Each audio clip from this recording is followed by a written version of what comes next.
कावड़ का एक नियम रहा है, आप लोगों के स्मरण में होगा। जितने भारत के भूमि के इस विश्व के लोग जितनी कथा कावड़ शिव महापुराण की कथा तिल्दा नेवरा में चल रही है, इसमें हम सुनेंगे कि कावड़ का नियम क्या होता है। कावड़ का जल किस जगह पर रख दिया जाए लाकर थोड़ा सा, कि जीवन में कभी संपदा की कमी ना हो जिंदगी में। कावड़ का एक नियम होता है कि कावड़ को ये कंधे से ये कंधे पर रखना है तो सिर के ऊपर से कभी नहीं लिया जाता। कावड़ का एक नियम है।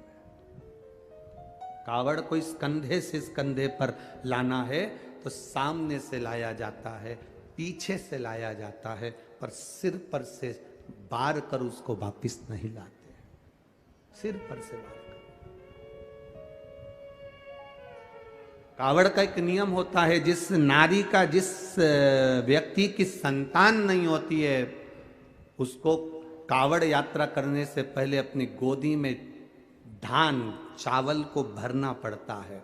गोदी में उसको जब तक महादेव के दरवाजे तक नहीं चली जाती, जब तक उसकी गोदी में वो धान चलते चलते उसकी झोली में वो हिलता रहता है।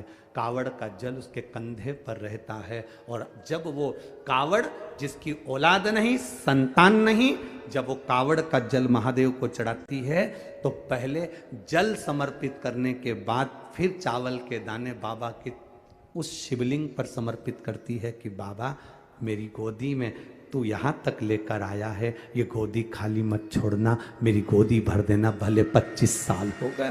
कावड़ यात्रा का नियम है, सिर पे से बार कर वापिस नहीं आती, सम्मुख से कावड़ निकल जाती। लंकाधिपति रावण को सुध पड़ी जब तुमरुका जी ने कहा जाओ लंकेश, अगर तुम चाहते हो कि शंकर के शरीर में गंध पहुंची है उस विष की गंध को समाप्त करना है तो तुम जाकर महादेव को जल अर्पित करो सावन के महीने में। उसी को हमारे यहाँ कावड़ कहा गया।